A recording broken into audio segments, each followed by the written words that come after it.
All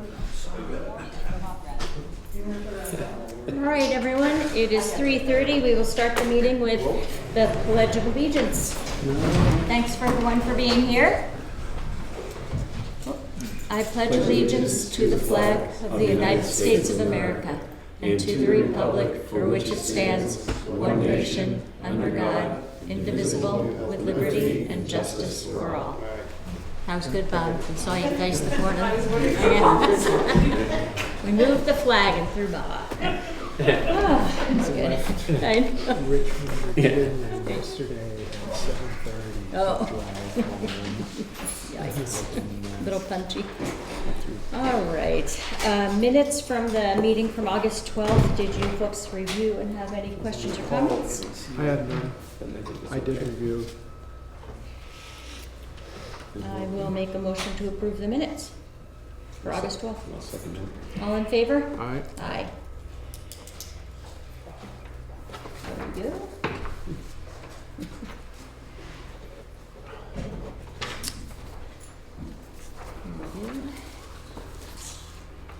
All right, the first thing we have on our agenda is the Select Board Rules of Procedure. And Julie's had these on our agenda for a couple times and we took them off, so here we are. There is a copy for each of you, and what we need to do is just review a few things, and then we will also make sure to review these every time a new select board member is voted on, and make sure that we don't have any revisions and changes, and also, I mean, we don't have to wait that long, we just need to make sure that we're looking at these. I did have a few really small changes to this. On page 2, under the meetings where it says action items, we haven't done that for a while. Are you two okay with not doing that? You know how we used to get the list of Yeah. action items? I don't think we need that, do you? That's an old agenda format. Yeah, so we'll remove that. And then on page 3, under public comment, number 2, these are my revisions, but you guys can obviously make comments or changes as well. But under 2, where it says a member of the public wishing to, and I want to remove the ask questions or, Yeah. and then underneath that by 2 sentences it says proceed with the question or comment. Yeah. Take out question or. So we're just removing the question part and leaving comment in. When I read that, I think, oh, great, we have questions and comments. But now I hear the two of you say you'd rather just have comments and no questions. One question. The reason for that is, I think if it's a question that we need to have a discussion item on, it should be brought as an agenda item or to a select board member based on their liaison relationship, but this is my opinion, so. Well, the two of you think that, right? Because I've said It's the first time seeing it, so I hadn't come in here with an Oh. opinion Yeah. on it, so Okay. I'm happy Yeah, to these talk are my about it. revisions, Yeah. so my changes. Well, I've always kind of talk about the open meeting and allowing that, but I don't want, question after question after question. If it said ask a question, one single question, maybe you won't get an answer, but you're able to ask that question and make a comment. That's the only prerogative of that I would want, but that's me. And I think the reason I'm saying that too is just because you don't want to get stuck trying to answer something that you don't know the right answer to versus saying, why don't we connect after the meeting and raise it again, and then it can be correctly put into the next minutes, but whatever the majority sticks with. I don't have a real strong opinion either way. I mean, we did this, when was this from, Julie? You remember 2017 or 19? 19, yeah. To just kind of clarify rules of order. Mm-hmm. And I think it's always a good thing to revisit it and make changes when necessary. So, but if you're not on board with that, if you're against it, I think that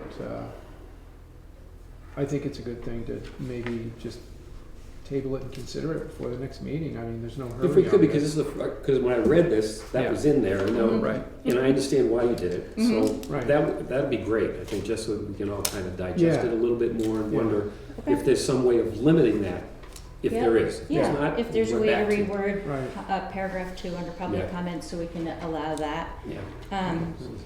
And then the only other thing on this that I had was that at the very last page, it says effective date, and it's, in taking out following town meeting, it would say, these rules of procedure shall take effect immediately following a majority vote of the select board at a regular scheduled selectmen's meeting. These will be reviewed and approved upon election of a new member of the select board. Yeah, that's, And we'll add that in. yeah. Yeah, So anything else, review them, guys, and we'll put it on for Thank the you. next meeting. sure. And Appreciate Frank, that. I know September is, we may put it on the one that you're at I'll on this try. Monday. I'll tell you when I'm gonna be around. The I Monday, gotta the look at my- 22nd one, I think. Oh, okay, good. So, I'll be free. Okay, Good, thank you. The thing I do like about that change, I mean, I can go either way, like I said, but, you know, our purpose for meeting is to provide, you know, guidance and direction. And I think that the reason we put all these together when we did was because, you know, it's understandable, but if somebody wants to come in and start asking questions about something that's not on the agenda, that you're not prepared for, then you don't have an opportunity to address it in a meaningful way. right. So, That could happen. but I think it's a good idea, maybe just put it over to the 9th. Yep, Give us time to. 22nd. Good. Frank's not Good. here on the 9th, if I remember right. Oh, Is that one of the Anyway, things well, here? and we're let's do moving it the on the other 9th for ones. sure then. 22nd? Nice. We're all good? 22nd. Okay. Yes, Okay. that's the Monday meeting. Thank you. All right. 23rd is yours. We'll look at it. Okay. All right. All right, next is the Black Mountain Road pop-up demonstration presentation, and this is with the North Country Council. So we have David Campbell, Emily Benson, Nick Aceto, and Nick, say your last name, Alex please. Naga. And who is going to be presenting this topic? Nick? Should I stand up or am I good to sit? You know, I think you're fine there. We do record our meetings, so actually, yeah, you know what? Slide back around and come on this side if you don't mind, and we'll get you there. No problem. Thank you. Want to put them on the And he table, or- provided some I saw that. handouts for all Yeah. of us. Yeah. This chair is too big, so I have to put it over Oh, here. thank you. Yeah, so I provided 3 packets for you all. I've got a copy of my notes that I'll basically read off for you all just to go through things. I've got a copy of some conceptual drawings that were done in December of 2024 that I based this project idea off of. I have a little mock-up of what we would be installing as part of this project. And then I've also got like a draft flyer, just an idea of, you know, a flyer to send out to the community that we're doing this project and taking part in this, so. Okay, so I'm gonna ask you what to step back and give us, because we're all sitting here with sort of different wonders of why this is coming up. Yes. So Which is what perfect. brought this to our attention? So a little bit of background. So I had been contacted at the beginning of this year by Christina, who is a landscape architect who had been working with the Historical Society with relocating the town hall and envisioning kind of improvements of that property and the intersection of Main Street and Black Mountain Road. I then was working with Emily and David as part of that effort, because Emily was on our TAC and David's on our TAC, so kind of brought that up to them and started a little planning group with that.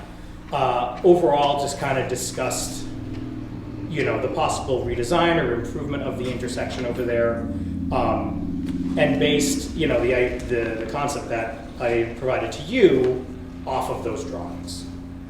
So I kind of, this is a project, the goals of which are to slow traffic and improve kind of safety by teeing up the intersection. It's kind of a redesign, a revisioning of that intersection. You know, it would be blocking off one of those lanes going through there and kind of turning it into like a public green space. So it would slow traffic, improve visibility for pedestrians, and create public space all at the same time. So more or less, these are what we call a pop-up project that is testing out, you know, possible infrastructure, things like that. So it's using traffic delineators, cones, you know, flower planters, Yeah. things like that to block off lanes or just slow traffic with those visual cues. So right now, the idea is I've got, yeah, you've got the little overview there. And this one is the one that would, Yeah, the Yeah. possible flyer. So yeah, that's the one that was, I did that quickly at MS Paint. But provides an idea of what we'd like to do, which is blocking off one of those lanes with delineators, reflective pavement tape. We have some movable speed bumps, things like that to make sure people don't drive through there. So they'll go around to that other intersection. So the idea for this is to set this all up. Right now, we were thinking from September 26th to October 6th, which is a Friday to a Monday.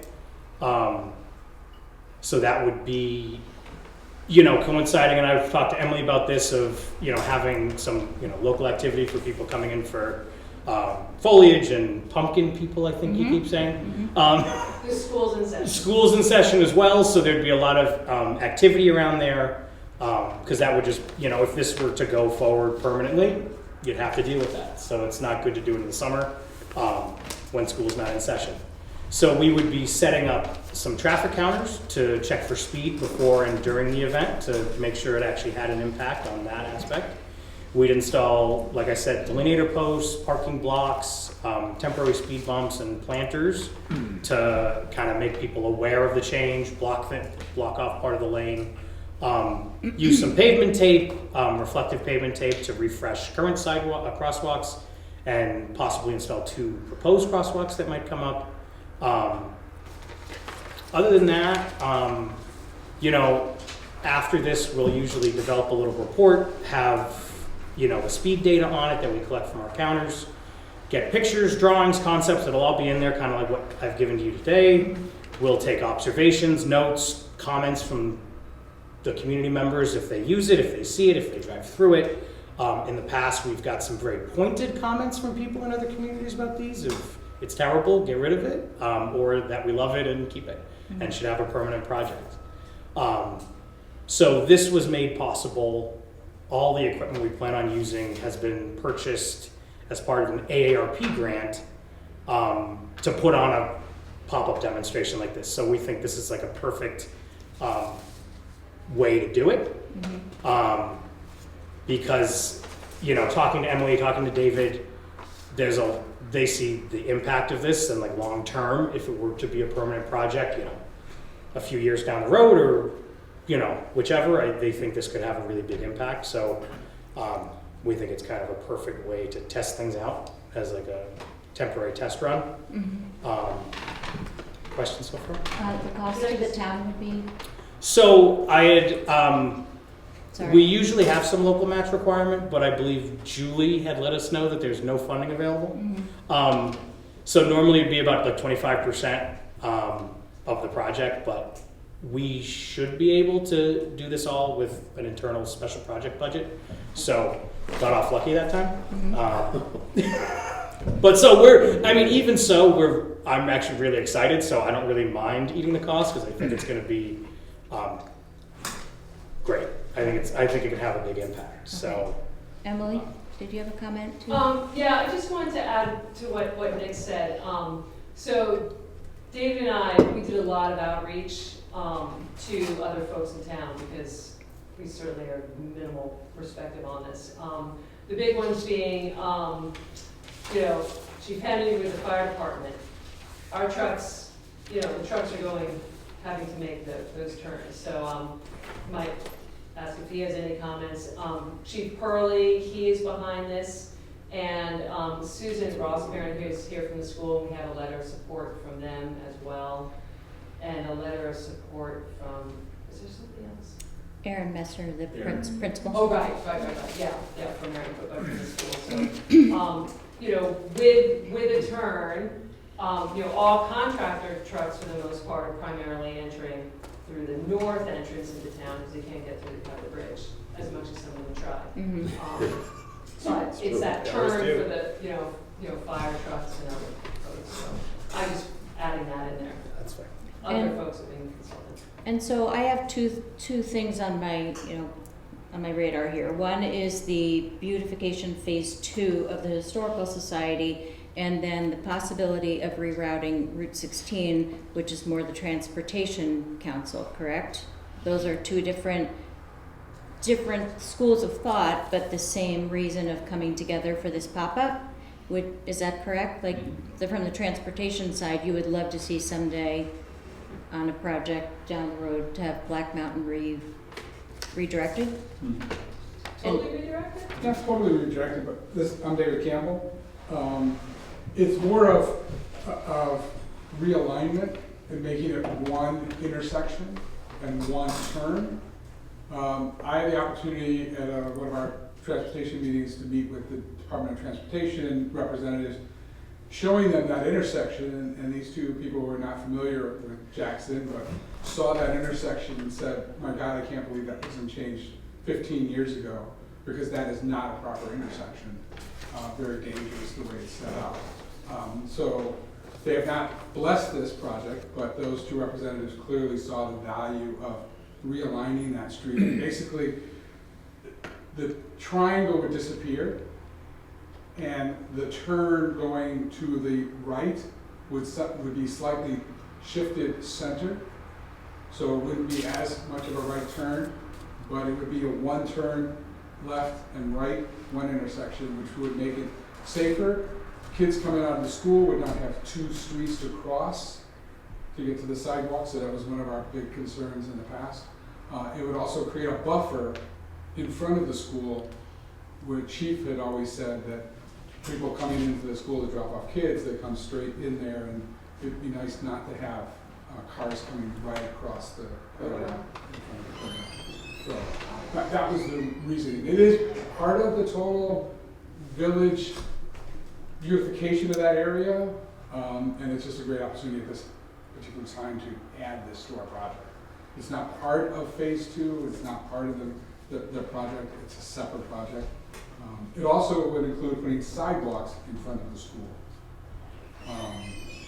Is our long-term vision. This pop-up doesn't do that, but our long-term vision is to put a sidewalk in front of the school to keep people away from the school. Okay. Questions? I guess, and it came up, I guess, the first time these landscape architect drawings came to us for review back when we were primarily looking at the moving the town hall, or old town hall, where it is now. What has been the State Department of Transportation's role in planning for the pop-up calming project? So I notified them a few weeks ago. So they're up, especially the Maintenance District 1, which Jackson is a part of, is pretty understaffed. And so is kind of the rest of the DOT. But so I let them know about this project idea a few weeks ago, or like mid last month. And they happened to say, oh, the state safety engineer actually said, oh, I actually just drove through there 4 days ago.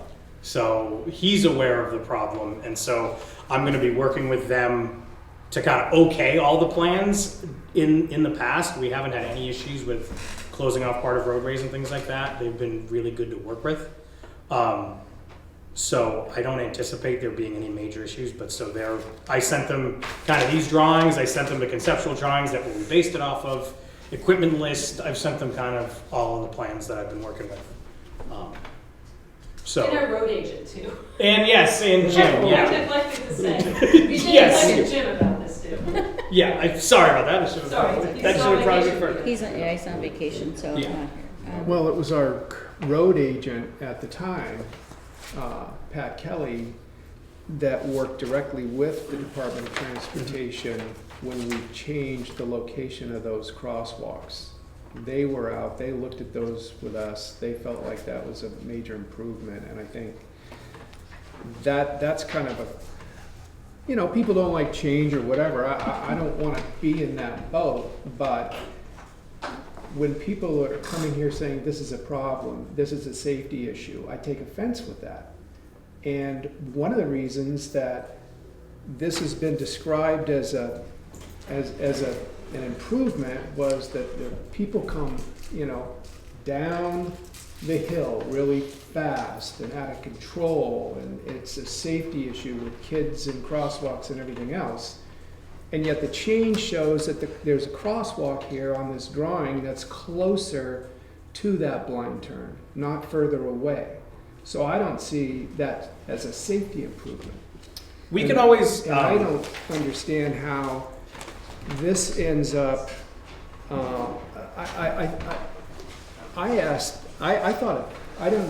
based on what I saw on the agenda, I thought we were looking at a tent pop-up. I didn't know what was going on here. sorry about that. So the Pop-up design, Julie, I didn't word that right. And took your word. when I come in here and I see this is gonna be like, the idea is to set this up for a week to 10 days. And so I wanna know if the state was on board in planning for that and reviewing that time frame, and they're clear with that, and So, just yeah. all of that. so first thing is that any of these locations, I'm happy to redesign it if you've got concerns, because these were just what I was kind of thinking of as you know, the way to go, but I'm happy to Yeah. change it if you know, Well, because I you guys were expressed open, that, so. I expressed that last fall or winter when this came Oh, to okay. us. And now it's August and it's still there. Well, so like, yeah, I can redesign this and plan for something else. That's no problem. Well, I guess, Um, is this, and then the bigger issue, and I don't know if David and Emily or anybody that's been involved with this, what are the steps beyond this calming project as far as seeking towns' voters' opinions of this? And what is an estimated cost, so that when a voter wants to make an informed decision about whether this is something that they are interested in supporting, that they understand what that cost would be. I mean, there has to be some sort of general, I think, range costing out, so that people know what they're Yeah, is They're- it like they're, cost share? they're in for. Yeah, so we can, and I didn't have it planned for this, but we can prepare a survey that I can include on the flyer that people, you know, that go down there and see it or go through it can answer the survey questions to gauge their, you know, opinions of it. That's kind of more immediate. Yeah. I think, you know, down the line, I mean, these projects are millions of dollars because it's infrastructure work, it's changing an intersection, it's, you know, engineering and construction. But so we do have an on-call engineer that can help do at least a ballpark. So we do that through our transportation contract. We have funding available that the town can use to kind of vision projects. So you'll get, you know, a possible cost estimate, kind of ballpark of, you know, 2 million, 3 million, whatever it might be, that you can then use to seek funding from a federal grant source or Yeah. other types of funding. Right, Because that'll give you the kind of number to work with. I mean, sure. I did one of these in Sugar Hill, and they had some accompanying on-call engineering work done, and they kind of had, you know, especially really small town like Sugar Hill said, "Oh my God, that's $1.5 million project." Like, so they kind of rethought things, but Sure. this is a really good way to kind of get the data Yeah. and then be able to use that to inform decisions because. Yeah. You know, you can, you know, when we do a report or we get you the speed data, you can say, you know, it might be a good amount of money for the project, but you can say, yep, we had, you know, 5-10 mile per hour reduction in speed, or you have all the survey data and things like that. Mhm. So when I use the word voter, I Yeah. used it intentionally. Yeah. And our voters weigh in with us on how they feel about everything at our annual March meeting. Yeah. And so I would see a project like this as being, starting with that input in March. And then coming back next March, maybe with a hard number, or maybe I'm wrong about that, but that's who we serve. Mhm. We serve at the voters. Yeah. And so I think, I don't know, it feels premature, and I'm happy to have that, you know, conversation and be corrected on that feeling I have, but I would imagine there would be sticker shock, and if this came before the voters next March with a general cost, of what it would be for this town to do that. And then clearly having formalized support from the state for a state road change would also be something I would think would be important to have going before the voters in March as well. I think we would respond the same way they did at Sugar Hill, if we got $1 million, 2 or 3 or whatever. Well, so this isn't technically linked to that on-call, so that would be, if you want to seek it, you would just apply to say, yep, we'd like to study it. And that would be basically no cost to the town to get that engineering done, and that does not mean you have to go for the project. It could just Right. be, we want to Yeah, try it out. So this is, and like I said, this is like really preliminary. I know it's kind of a big thing, but it's really just a test run for the Yeah. idea. It's not, beholding you to Right. working on the report, using the, like I said, it's more ammunition for later if you Right. wanted to pursue something. Emily, hold on, Emily. Yeah, I'll just, so, I don't know if this helps sort of putting out that timeline, and just in my, I don't know, year being on the TAC, I've been learning a lot about transportation stuff. And to Nick's point, this is, it was a way with everything that's been going on around the move of the Historical Society to say, and when you look at work that's been done in the past, 2004 was that charrette, with Plan New Hampshire, we were looking at this very intersection and looking at a TA scenario. What an opportunity. North Country Council has all the materials, even better that they can put that last $5,000 for us to do this demonstration. People are around. We have a safety fair coming up at the Jackson Library a couple weeks later. I'm hoping that preliminary report results will be available. And then to bring that data and those results forward, to then look at presenting, getting more feedback from folks, but like the timeline of any work being done, Nick and I were just on a webinar with some federal funding sources that might be available for just, I mean, I'm listening, I'm like, yeah. But that's not even for the construction. That would be then for the Planning, design. like a thing. planning. So then I see Sure. this would get into the 10-year plan for the state, because it's a state Yeah. road, Yeah. right? I mean, this has to go 10-year plan, Right. and those things are even further out. So Yeah. this is literally a way to demonstrate what it would be like now that we've moved a building down the road, and kind of dovetails a lot of different people's efforts Yeah. at no cost to us, and I guess maybe taking away that crosswalk as part of Yeah, it. that's fine. Bob? If that helps, I don't know. Yeah, no, and I guess, so those were some of my immediate, and I've, this is the first time I've seen, Yeah. any of this. It's a lot, yeah, it's a lot to look at, yeah. Especially for my brain. But I spent a career in the Valley. My first career was in food service, hospitality industry. And the busiest week that we have in this valley is Christmas week. The busiest 2-month period would probably be summer. But by far and away, the busiest 3-week period is right in the middle of this. It's Mhm. between the last week in September and Columbus Day. And so we're really literally choosing the busiest week. And did you choose that time frame Mhm. for that reason? Yes. But not Um, Columbus Day weekend. Right. The weekend So, before let's that. go Yeah. early.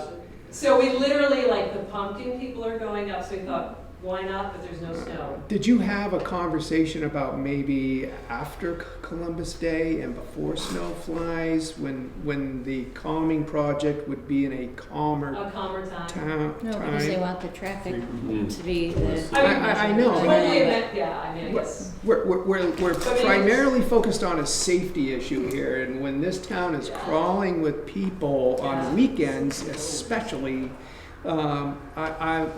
that would be another immediate response that that the date concerns me as well. Susan? I was going to say, from a school perspective, I would love for it to be during a busy time and busy during the week.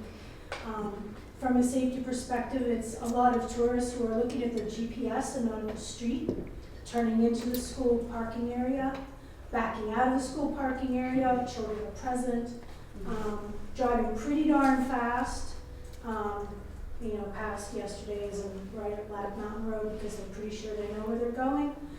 So I would like it to happen in some kind of busy time. I think we would get a truer idea of its effect on speeds and incorrect entries into the school area. It might also help tourists know where to park so that they're not sightseeing on the school front porch where the new sidewalks drop them off, new sidewalks. So I would support it being during busy time. You mentioned that Chief Purley is on board with this. Did he happen to mention whether or not they thought they would need additional coverage during this time to, like, even on the weekend to help hang out the intersection and make sure? He was going to make them aware of it, but didn't indicate to me that he felt that additional support needed to be there as long as those barriers were going to be there that block the road, because there'll be physical barriers blocking that road. But he did not feel as though additional support. He also supported it because he gets a lot of, when he's out there for the school, gets a lot of people coming up that road not knowing when to stop, and people always are stopping him and asking him about directions and stuff. So he's very much on board about this change. We did talk about the current layout of that turn is somewhat tight, but it is doable by cars to make that right-hand turn. It is possible. The other thing that we would be changing or altering for that week is that there is a stop sign heading up Black Mountain that would be covered because there'd be no stop sign then for that street. And the yield sign coming down Black Mountain onto Main Street would be altered to a stop sign because right now it is a yield sign, not a stop sign. It would have to be changed to a stop sign. So those two altered changes of signs would also be applied. And does DOT have to weigh in on that since that's their road, or is that our road? I'll work with them on Okay. that. Yeah, and actually to circle back, is that, so I have given them basically everything, timeline anticipated, the design I've been working on, everything. So I'm hoping in the next week actually it should be this week, but in the next week or so, I'll be getting kind of comments back from their point of contact. But I don't think they had any issues. So we've had these up before for a week to 10 days, and they've known about it. And so periodically throughout, this time period, we'd be on site to check things out, or we'd have, like Emily or David would kind of be down there to double check some stuff for us if we can't make it over here from our office. But, it's, I think we had, when we did Bethlehem, I think we had someone took one of our traffic delineators, I think out of anger. I don't know. They didn't, a lot of people in Bethlehem had a lot of feelings about that. So, Where was that in Bethlehem? through the town center. Yeah. We did a bunch of changes to we had a lot of delineators and pavement markings through the town center. Frank, did you have a comment? I was only saying that they don't say nothing ventured, nothing gained, and hearing why you folks wanted to do it at a certain time, because I was kind of thinking the same way, why wait until the worst time of the year when there's so many people? But I can understand to really get an idea of what this is going to be like. Yeah, that's Okay, what you were trying so to I see that. I'm not trying to put you on a spot, Jay, but you did have some reservation. There was something that you mentioned that I think you have to be heard. He's the fire chief in town. So I got a couple of comments. On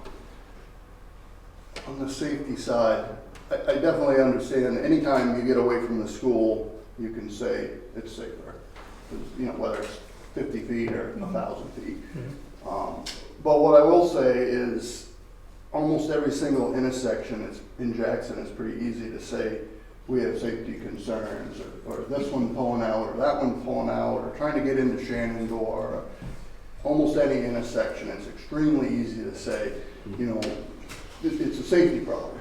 DOT put over $1 million into Green Hill Road intersection a few years ago, and it's still just as unsafe to pull out with the bridge. Carter Notch Road is one of the worst roads to pull out of with the bridge. Route 16 by Chase is way, way more dangerous than any other intersection in town. So there's, you know, in the 34 years that I've been on the department, I can't come up with an accident in that intersection, not one. I mean, maybe there's one that I'm forgetting about or I wasn't around for, but pretty low, low area for accidents. Same thing with crosswalks. I mean, I don't know anybody ever getting hit. When I went to DOT, I think it was through talking with the TAC committee, I think is who it was, and I asked about Route 16 up north of Adam, you know, halfway between here and Dana Place, where the road's twisty and we have hundreds of accidents up there. The first thing they asked me was, do you have crash data? Without crash data, we can't even think about anything for a realignment. That's the safety side of it. I mean, it definitely, like I said, anytime you get away from the school, you're going to say it's safer. I definitely don't like the idea of moving the crosswalk farther up the road. You got extreme amount of dump trucks, tractor trailers, food trucks, Budweiser trucks, Pepsi trucks that are all big and overloaded that come down around that corner. So moving the crosswalk, I've got some issues with. On the fire truck side of things, what I've been thinking about this a lot, which I have been for months since it was last, we looked at pictures 4, 5, 6 months ago, I guess. To try to go in a turn, make an immediate 90 and then another immediate 90 with fire trucks that have water and slosh around, things like that, that definitely doesn't turn me on very much. So that's an issue. And I think I had I actually. guess I need to be the bad guy. Yeah. No, that's fine. I think, and actually, I had kind of been thinking about this, and I brought up, I think, when I last met with Emily and David, is that I think that's vitally important. And so I think, and there, you know, both for this temporary setup and even in the future, you could, you know, if you had installed curbs, you know, this is permanent. But, you know, you could block it off so you have emergency vehicle only access through it. There are ways to do that with rollover curbs or just marking the roadway off so you wouldn't have to go around it. And that's long-term thinking. But in this regard, we can always place the items, you know, so you would be able to drive through it, even just over the next, you know, during the week or 10 days of this. So there are ways to kind of work around that and make sure that you don't have to make turns and, you know, deal with those, or lessen those worries, I should say. Because I definitely hear you, because emergency services is, that's And if, vital. you know, in looking at it, and I said to myself, okay, well, how can we make this, can we make it work? Is it you know, you definitely, the pictures I've seen most recent, you definitely got to come up with a wider bike lane, truck lane, turning lane on the right, just to make that turn with a Yep, that's fine. 34-foot long tank truck. Nick? Yeah, I was just going to add some color to the whole conversation to say I fully support everything that Nick has presented.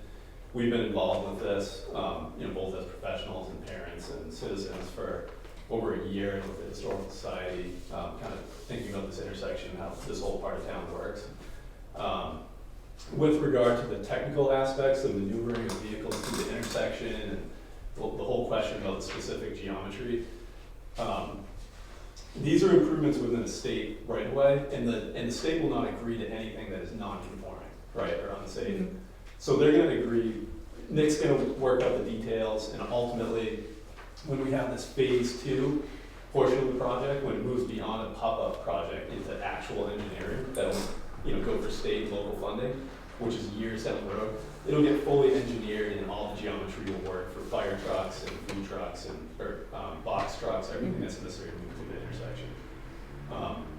And just to add an overarching point, nothing that Nick is proposing in this pop-up is non-standard. This is actually bringing this intersection into current compliance with state DOT, FHWA standards for an intersection. So I just want to make sure that everyone understands that there's nothing cutting edge here, like unusual. This is pretty standard stuff that we're proposing. And we're really just trying to create a safer environment, and that's better both economically, socially, and from a safety and transportation standpoint for the town and for the school. So I really hope you support the project. Anything else, guys? Yeah, Yes. I would say,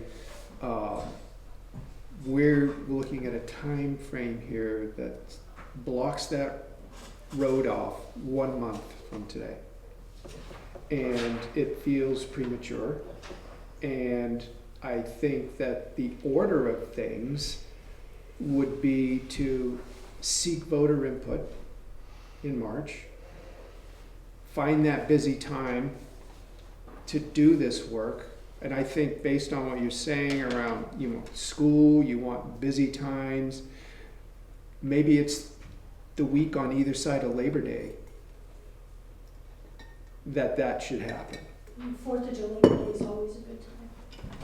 And so, and I think that would be ultra premature and too quick to do that right now. And I would have a problem with that without having given the voters a chance to provide input. So it would be August, first week of September 26, after the town discussion, that could include all kinds of material like this, which would be further refined. I mean, that's warp speed compared to the Valley Crossroad Bridge. How many decades was that? And so, I mean, to have meaningful input in March and enough time for everyone to be involved in this planning process. And I would love to see the state have a more formalized role in planning this process. I think if the state Department of Transportation hasn't had a meaningful conversation yet with our first responders in town, that needs to happen.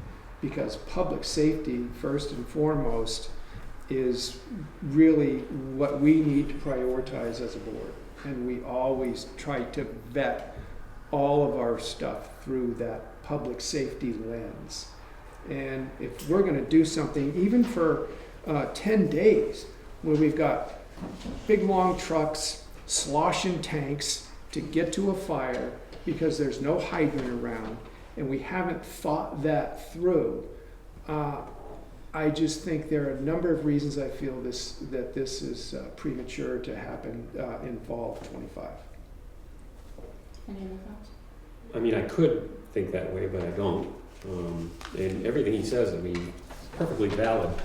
But we are talking about a very temporary thing. These folks have really laid this thing out and are ready to go. And at the end of 11 days, everything just gets picked up. Pull everything up. DOT Then you have some requires it. analysis. So Yeah. that puts in a place where we can get this thing moving if it's really found that it's needed. So in that sense, I And I have think the I'd be benefit for of it. having a little insider information since David's my husband, so we do not talk about specifics, but I'm also sensitive to possible funding for any project and how long it takes for certain projects, like you said, the Valley Crossroad Bridge. Even though it's a red listed bridge, etc., you still have years and years to go through this. My biggest concern definitely is the size of the vehicles turning on this, which would be a concern no matter when this project is done. But I know that there has been a lot of input from many, if not all, of the interested parties, probably except the full select board. So I know they have put a lot of preparation and buy-in into this and gotten a lot of the support. So again, like Frank said, I'm in favor of it for the 10 days that it takes place, and hoping that at town meeting we can come together and say we have nothing to request at this time because it's a $2 million project that we don't feel comfortable asking based on where our town is today, or this goes into our 10-year capital or not capital improvement plan, but the master plan. So I tend to think it would be a good thing to do. And we'd be armed with analysis from what happened, what came with it all. Yeah, I mean, the thing to reinforce is that this does not behold you to do anything else with the data. So that's the thing, is that because we literally, my office is full of all of this stuff right now. Literally, it's piled up. So I'm gonna be working with DOT to finalize everything, make sure any permit that needs to get done to close that portion of road is done. And like I said, this does not, you do not have to do anything with this after the fact. You don't have to go to the voters with asking them for money for it. There's no requirement to seek a permanent project after this. Everything will be pulled up and it'll be like it wasn't there. So that's the thing to remind you all of. And I've done, this will be my third one that I've done, so I've very experienced with setting these up and getting things ready for it. So it's, and I've worked with DOT twice on these, and I talk to them almost weekly on other stuff related to traffic calming and doing these demonstrations, so. Emily? Have you ever had to bring these demonstrations forward to the voters in any other towns? No, it's basically, a lot of them have just, we've worked with the select board to make sure that they're, on board with it and they know about it. And of course the department heads obviously, and I'm definitely, especially for the emergency services, we can design it, lay everything out, so that you can get your trucks through, you can get your vehicles through. I think that's easy. I'm happy to do that and plan around that. Because like I said, even if it was a permanent thing, you can, make, even if you had it all engineered and constructed, you can build it so that they could still get through, but regular cars can't, or, regular vehicles couldn't, so. Can I just add one very quick thing? That people have a really hard time visualizing, especially road traffic improvements. And if you ask them outright, say in a written survey, would you like to see this intersection change? 99% of people are going to say no, because they won't understand it, they won't be able to visualize it. The whole purpose of this project, and being a pop-up and being fairly lightweight and easy to install and take away, is that you can demonstrate the usefulness, the utility of it, and people can see it and they can interact with it. So that's why I think it needs to happen near term, and I think it's important. Anything else? Cool. I'll make a motion to approve the traffic calming pop-up from September 26th to October 6th. I'll second that. All in favor? Aye. Aye. All opposed? Nay, Here we go. that's why there's 3. That's right. Thank you all for your input too, and we'll see how this goes. And Yep. if we could, Julie, leave this on as pending and ongoing until it's done, so we can make sure all of the proper communication goes out before, because our next meeting is September 9th. And we actually have another meeting before that, but I'd like to just get an This is no cost update. to the town. No. That's all I Yeah. care about. We had originally we had originally requested that, but Yeah. since And I'm hearing from sorry. you, When he asked. Thank you, Julie. What's the school, what's And that and the money other here? thing is, Nick, you had asked that 2 letters be read into the minutes. I'm not going to read the entire letters, but it did show the support of Aaron Messer, the principal, and Susan Ross Parent, the administrative assistant at the school.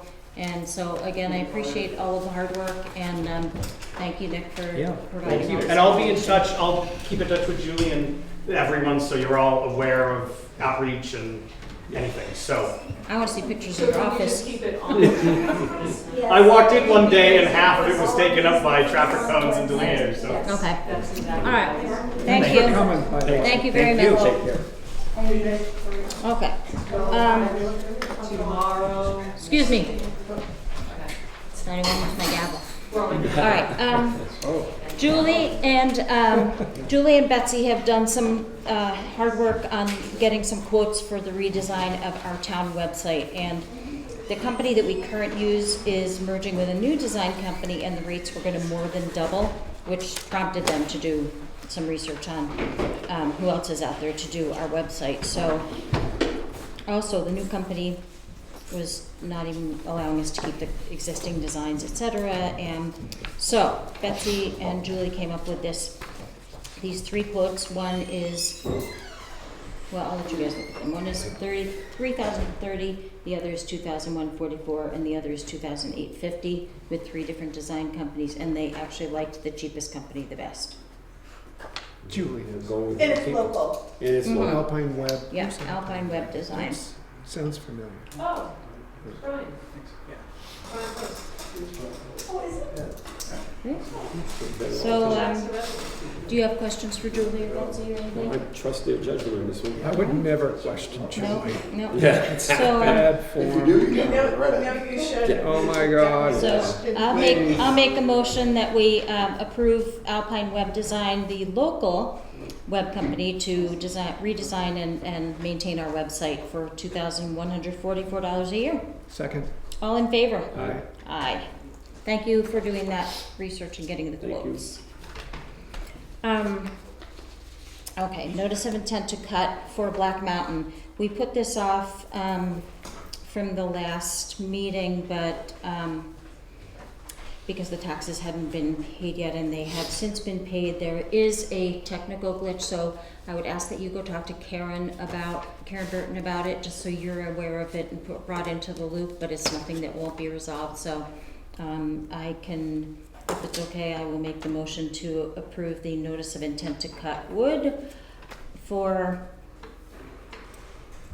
tax map R17 lot 28A. Second. Is that contingent on everything being worked out with the tax collector? Yes, and it's fine, so Karen explained it and I feel comfortable with Great. this. All right. All in favor? Aye. Aye.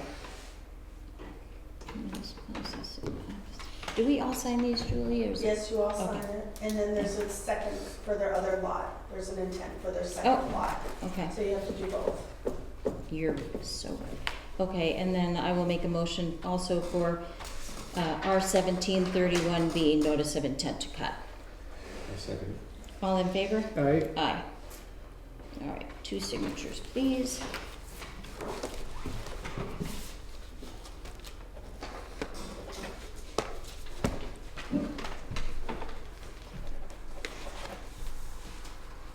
All right. There's a couple copies here for you. Actually, that one has my notes, I could be a different one. That's yours.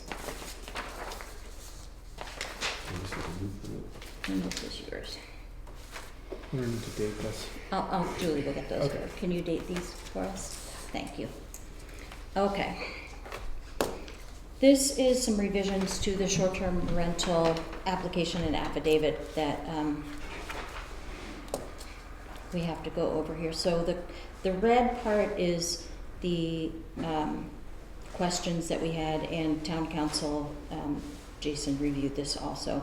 So the current New Hampshire Meals and Rooms tax license expires every 2 years, and we don't require an updated license from short-term rental owners. So number one, they do need to report it to us, even though it's collected through VRBO or Airbnb or any other online service. They still need to verify and prove to us that they still have updated licenses. And it's required by law, so they should have that, and that should be no problem. So we should keep this on the application, and they should, somehow we have to facilitate getting a new updated license every 2 years when it expires. I guess, and it says, I do not think the town of Jackson would be required to get the renewal license, but it should be done if we choose to ask someone, because then the rental wouldn't be legal if they didn't have it. Any questions about that part? No. Okay. The next part is the copy of the rental advertisement listing the number of bedrooms, and they don't really need to provide a copy of the rental advertisement because it's really a snapshot in time. We use it because that's what they show us to prove how many bedrooms they're advertising, but as we have seen, it can change the next day. So it doesn't really provide the ongoing compliance with the ordinance. So instead, we would change it to the note below that. We would remove that option. And the part that's highlighted in red that says any advertisement for short-term rental by print display, publication, distribution, or online listing offering a short-term rental shall include the Meals and Rooms license number of the operator as defined in RSA 78-A:3. Violation of the provisions of this section may result in a warning from the Department of Revenue Administration that the operator's license may be revoked, suspended, or denied. So we would still leave that in there?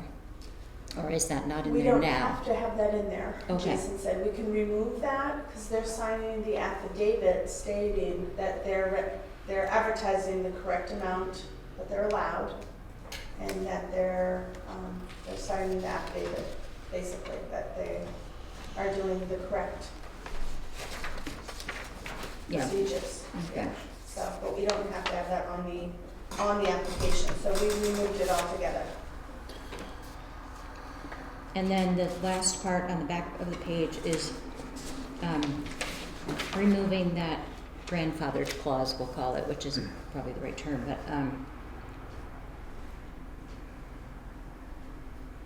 We added a line to the affidavit in the last page with the new updated ordinance information, where it changed from 3 months to 6 months. Mhm. So we updated that, and we also added the accessory dwelling unit.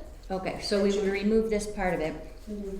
and the new conditional use permit is attached that would include this information on the affidavit as opposed to the application. Correct? Is that- Well, it wasn't- I'm sorry. No, we updated the affidavit Mm-hmm, to reflect the new right, ordinances. And we took out the requesting a copy of their advertisement. mm-hmm. And I'd have to look at the actual. Yeah, no, you got that, you covered it. Yeah, So it's in Yeah. the affidavit now, takes out number Yeah. 2, adds in number 10, adds in Yeah. number 12. we're a little behind on this, but each time the short-term rental ordinance changes at town meeting, then we have to update the application to reflect what the ordinance states. We did have some other quick conversations about owners being notified of any complaints that are brought about against any of their renters, but that's something we'll have to discuss down the road. So this doesn't pertain to any of those conversations that we've had at other meetings. Okay. Okay. So these are just, they're housekeeping, correct? If you would call these housekeeping, Bill? So Jason, Generally, yeah. If I may. Yes. The couple of things that we've observed from our perspective at the planning board is that when we put together the short-term rental things, we were transitioning from a situation of having no ordinance in place. And so a lot of the structure of what we have anticipated some sort of conversion from that to having people apply and having some information about them. A couple of the things that probably stick as we look at it now is that the application still has a couple of probably hiccups from that process. And that is that, so for example, if you were running your short-term rental for the last 2 years, you shouldn't be able to somehow get not have the 30-day thing apply, because everyone should be a new applicant at this point. Right. And I'm not sure if that got changed or Yep, not. that Modified was- as- Jason what said, Friday. Jason said to leave that in there. Yeah, and I think that needs to be modified. I'm not sure that it Yeah, that's needs why to stay as is. I had asked him that, but that's Yeah. what the ordinance states. So do you mean the ordinance needs to be modified?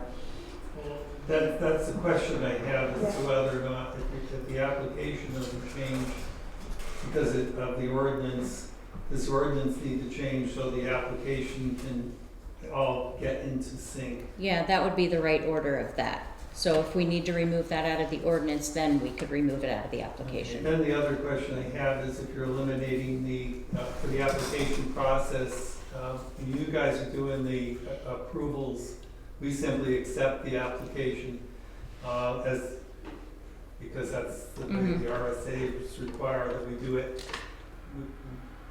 Someday they'll change that, but that's what the current process is. And one of the things we do look at is whatever we have available for the advertisement to determine whether or not the person is complying.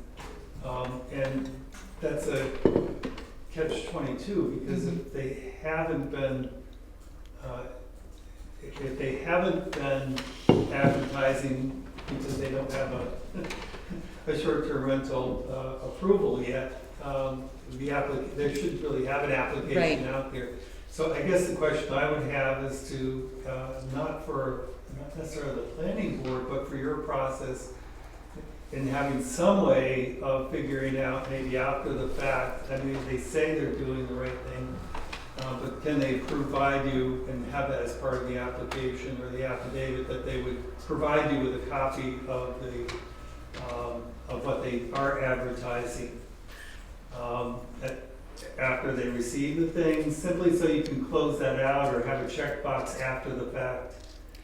And again, I don't know how much weight that bears, because they can give us a copy of what they, a screenshot or whatever, of what they're posting for their advertisement, but they can go back and change it the next day. So so we're banking on them, and our real meat is the affidavit that they're signing, that they're doing things correctly. So, we'll know what they're allowed to advertise for.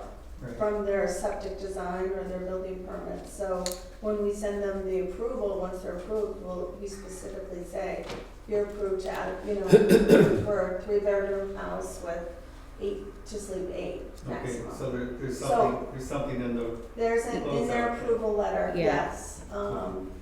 Yeah. yeah, when we approve it, we specifically Yeah. say how much that is. Mhm. Bob? It was Oh, the sorry. town attorney that said we didn't need to put that, ask for the advertisement on the application, so we, all right. If you have any additional input then, as you're going through this process of things that are kind of still sticky, Trickling through, mm-hmm. if you could maybe let Bob, as our representative, to work with us, and we'll see what we can do about making changes. Did you have a comment? Yeah, well, I had a question. It's like, why is Jason not in favor of removing number 2? Because it's part of the ordinance. it's stated in the ordinance.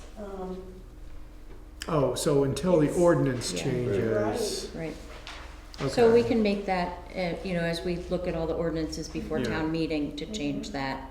And if it gets removed from the ordinance and modified, That sounds like chicken and egg, and Yeah, We'd exactly. be happy to make the adjustments. Yeah. If someone lives in the village district, they're not limited to 30 rentals. right. So they check off whether they're in the village district or rural. Mm-hmm. We confirm that, but Okay, Questions? so the ordinance change has to Yeah. happen before that's removed. Yes. Okay. We'll have plenty of other things that are changing. Yeah. sure. So the, Add it to the the other thing we've list. talked about is, we have a one-time application process for the conditional use permit. The only time we really see anything on that property again is if it changes hands.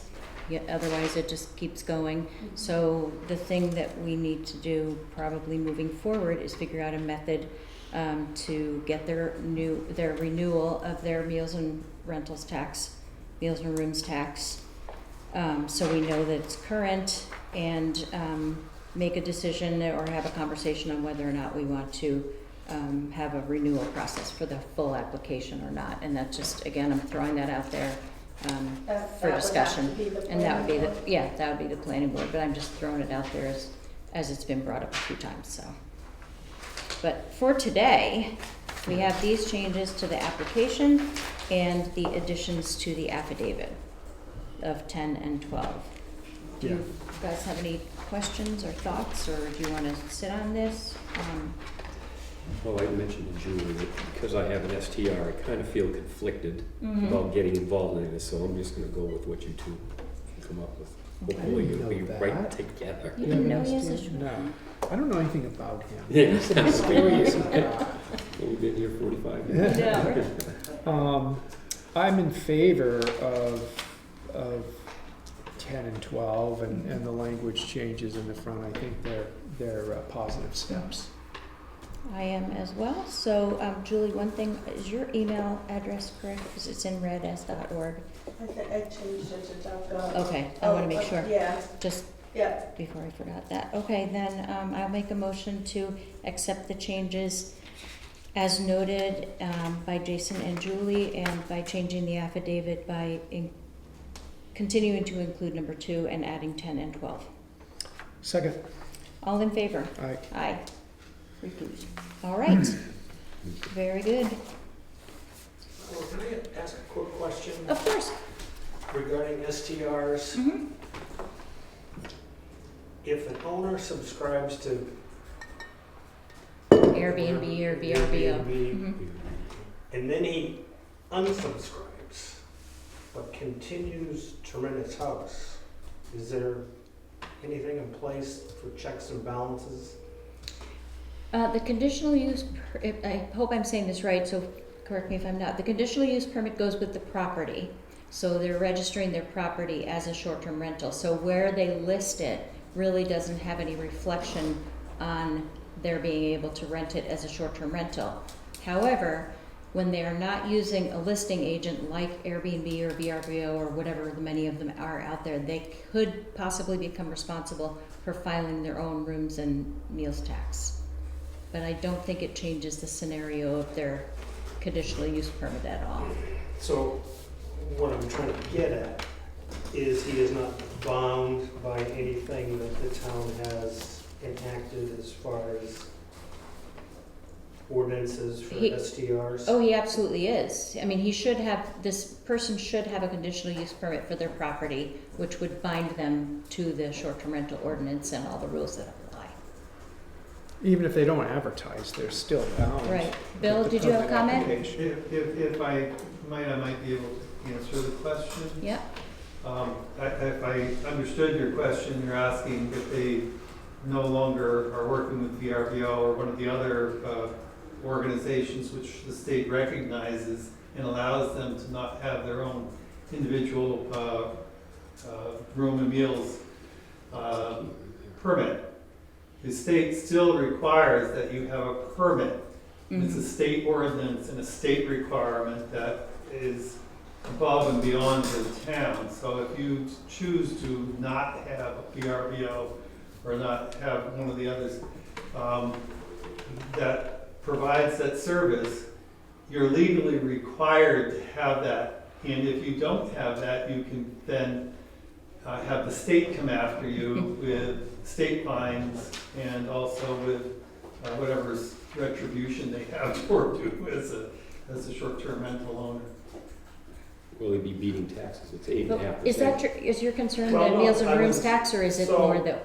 Well, I was speaking in general terms, but I have a situation, the gentleman across the street that owns the house, he had it listed with whatever. Mhm.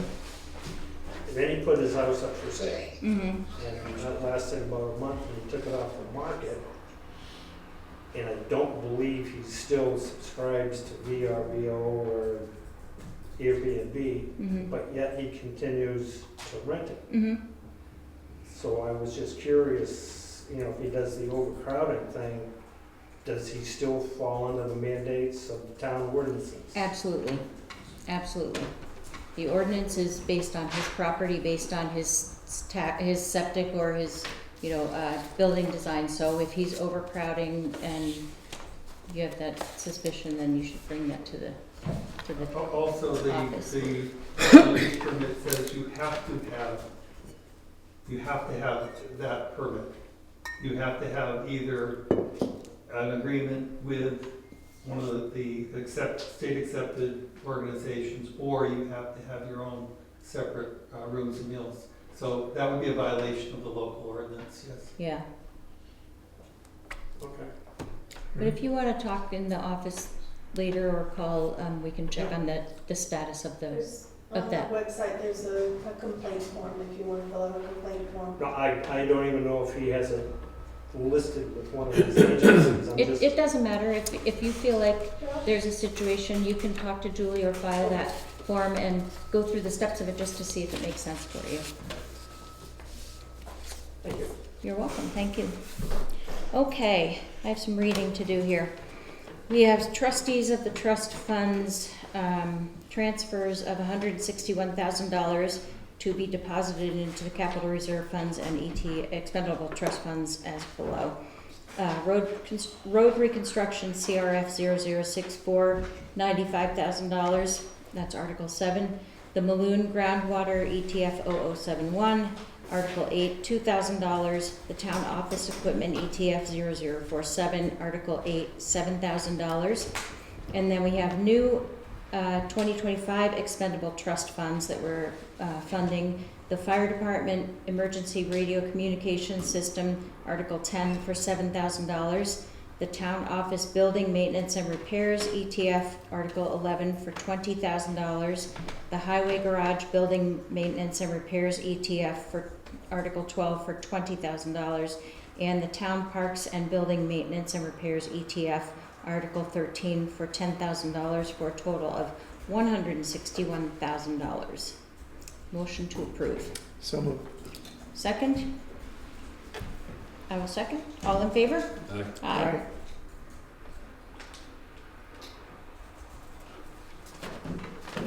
And I'm starting to read. Requesting the following withdrawals from the trust funds. $6,164.30 from the Maloon Road Groundwater Maintenance Expendable Trust Fund 0071. These are all payable to HEB Engineers. $1,233.75 for invoice 32126. $659.30 for invoice 32372. And $4,271.25 for invoice 32434. And the next is $2,580 from the Police Department Equipment Expendable Trust Fund 0051 for North Ledge Technologies, invoice number 244172 in the amount of $2,580. Questions? Motion to approve? So moved. Second? I will second. All in favor? Aye. Aye.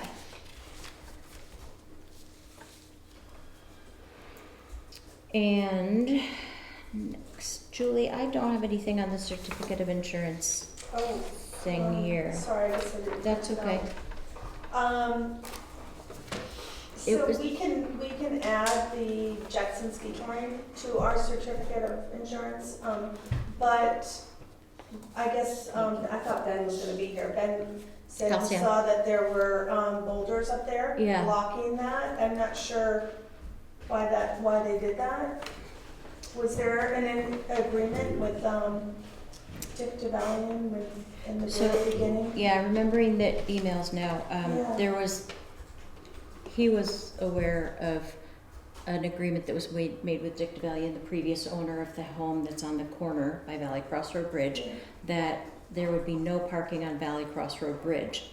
And the ski touring and the Conservation Commission, I believe, wanted 2 boulders to be moved, so there would be an area for pullover for handicap to access the porta potty. Is that There's a correct? handicap sign there. Yeah. Says 20-minute parking. But there's no way to access can it pull because in. the boulder is there. Bill, you had some, If I may, I'm in a butter yes, of the property, and I was not,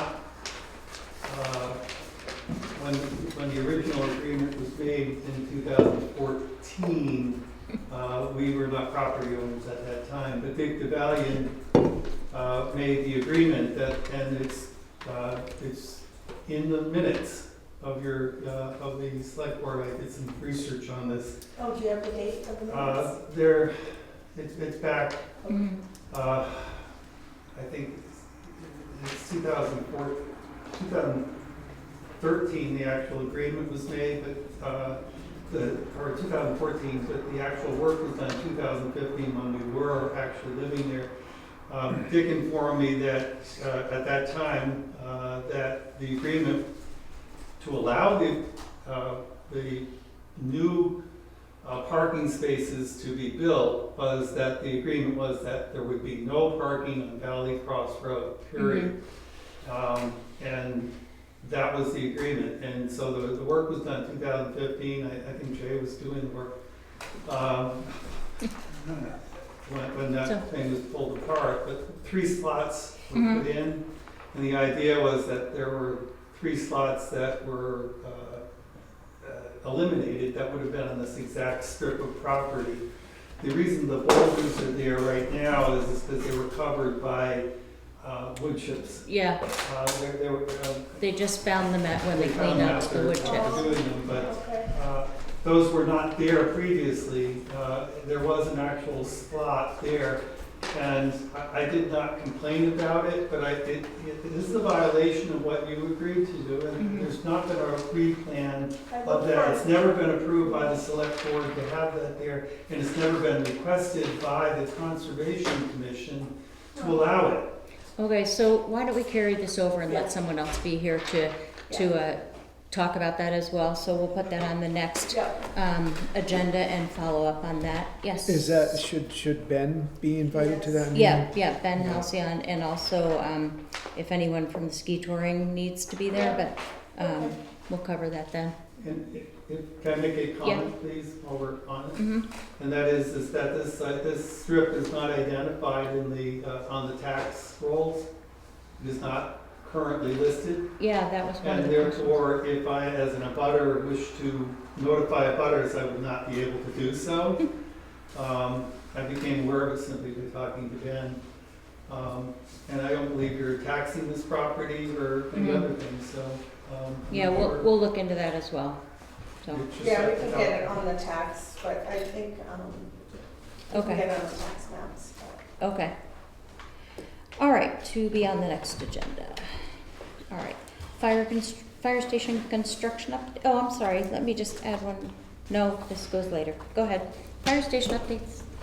Well, the building committee hasn't met for 2 weeks, and that was all by design. And so we'll be meeting again next Tuesday. So we haven't actually met since the last meeting when, but as you can see, we're now framing, and that's coming along nicely, and I think we're still within the timeline and under budget. Awesome. So, yeah. Looks good. Fire pond easements, we're still waiting to hear from legal counsel on that, so there are no updates on that. And then, town hall building move, Stephen and Leslie gave us an update that there is still a lot to be done. Mason is filling in foundation holes where the steel trusses were, and there's a whole list of all kinds of things, rebuilding the entryway, installing a brick path, septic, cellar floor, bulkhead, constructing the interior bathroom, restoring the windows, painting inside, painting exterior, landscaping, and installing exhibits, which will happen over the next 9 months probably. And they don't have an estimated opening date yet. So that's that update. And then we have still not received any reports for Black Mountain, so that is still on pending. And then I have one more yes. We're unaware of this report that we need to submit. No, it's not for submitting it's for not you. from No, us. no, Okay. it's the legal report that we're waiting for from the investigation. So Okay. we're waiting on that. I understand, so the pending investigation. Yes. Report is what's Yes. holding things up. Yeah. Okay, great. Thank All you right, very thanks, much. Alex. Appreciate it. Okay, so then the next pending thing, which is not on the agenda, is just a notification that we got that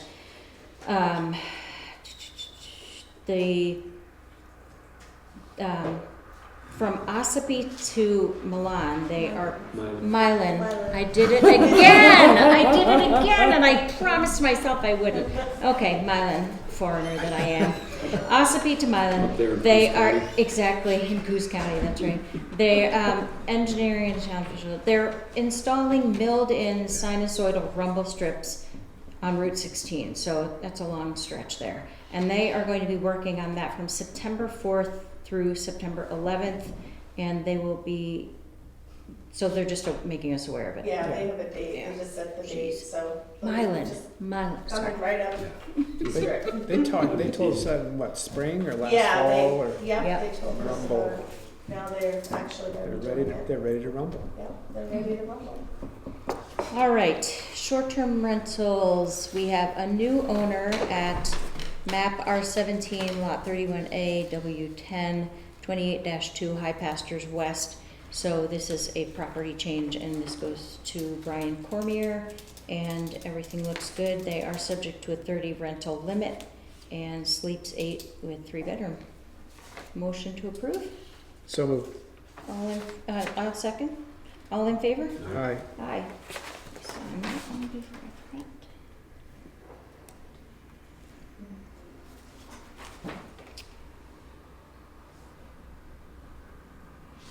And then we had a pending violation notice against 146 Tin Mine Road, and we are rescinding that. This was for their advertisement for more than what was on their septic, and they gave us confirmation of their new septic that they had installed, which has 5 bedrooms. So now they have a 5-bedroom septic.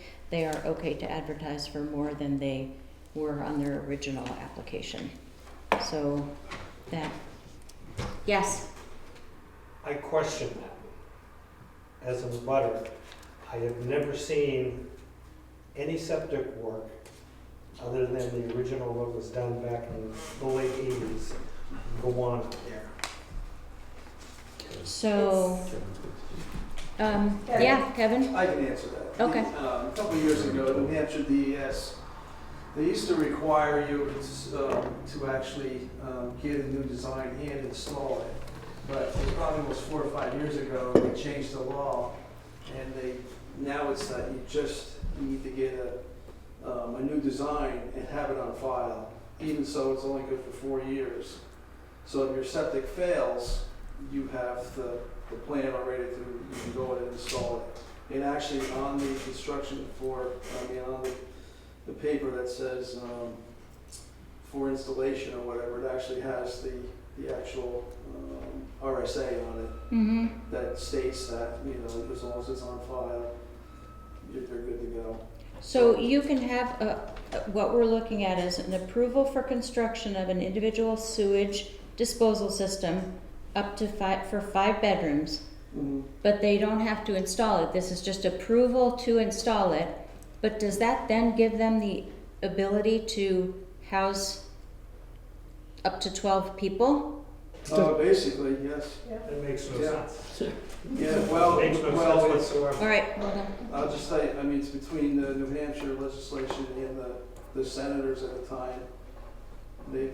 They changed the law to make it easier for people. And that's where it all came from. So New Hampshire DES was almost forced to change the rules. So an engineer, though, has to say that it can be done. Oh, yeah. Just doesn't have to be done, yeah. but they have to say there is enough land for this, Yep. and all, okay. It's just Oh, yeah. But they making that still may clear. have a 2-bedroom or Yeah. 3-bedroom septic, Yep. and now they can be advertised for 10 people. No, the engineer determined that Yeah. the Yeah. property can hold a 5-bedroom septic. Yeah. So if it fails. If it fails, Yeah. then they have to Yeah. replace it. Yep, they can put it in, or, yeah. And the likelihood of it failing is higher if they have overcrowding. You're right now installers, 50% of their work is from failed septic systems Yeah. from SDRs. Really? Yep. So we have no choice other than to rescind the violation. But my next question, Same question. All right, hold on. and I was down with Julie maybe 6 or 9 months ago when this guy filed his STR application. I wanted to know whether he had previous owner had permits to go from a 3-bedroom house to a 6-bedroom house. And we could not find anything in writing as far as building permits, handshakes, that allowed him to make that change. That's true. Yeah, that's very true. Yeah. So That was. It happens a Okay, lot. hold on. there's quite a cloud. Yeah, and unfortunately, we have our hands tied in that Yep. too. Yes, it was, the building inspector at the time tried to work with the homeowner, and the homeowner just did what he wanted to do. So again, when you asked a question before about, overcrowding and things like that, my recommendation, as always, and that Chief Pearlie says, is if there are noise violations or other violations that are not short-term rental violations, but violations against the people that are renting the property, then please contact the police in accordance with that. But for noise violation or parking or anything that's outside of that. Do we have to make a motion to rescind this then, or, okay? Yeah. Question, do you have a question? After we go through this, I'll make a motion to rescind the violation against the 146 Tin Mine Road for over advertising. a second. Before we vote, Yes. so they had the design approved prior to the violation. Yeah, it was approved in Okay. 2023. Yeah, All right. they didn't notify us Okay. that they got that approval and changed their advertisement. Got it. They didn't let us know. Thank you. But Just if we had renewals on these short-term rentals, Yeah, we would have more Then- information. You right. know what I mean? Like, Yeah. I just think that they should be renewed either yearly or every 2 years. well, again, conversation for That's when we separate. review the Yeah. ordinances. Just a note on that too, for Yes. some reason, we usually get notified from the state that that was approved. Mm-hmm. And I never get it, because I usually get them and I put them in A file. a map, lot number file. And so, you know, if I have any questions, I usually go back and look at that, but. Do you, if you want a copy, we can get you I one do too, or now, do you have yeah, it now? yeah, Okay. you know. That makes no sense whatsoever. This is weird, isn't it? Yeah. It's It weird. is, yeah. All right. It would be like saying, All right, hold on, we're gonna have some, okay. We had a motion and a second, all in favor? Aye. Aye. Okay, that's disappointing. All right, so we have one new approved Okay. building permit. Can I Yeah, just bring something up? course, I'm sorry. About because I think it's 146 we were talking about. Yeah. Yes. There's a lot of noise up there. Yeah, we're Yes. gonna talk about that at the next meeting. All right, just so that's you all I know, wanted to make sure we because didn't we let do that go. have- No, we do have noise issues for Yes, that as okay. well. 'Cause he's And, there, he's yeah. near it. I was And near if it. you wanna come to the Yeah. next meeting, we will be discussing that part of it. He's all right. I know. He's fine. He's- Yeah, we've had many issues with that property. Other issues, I should say.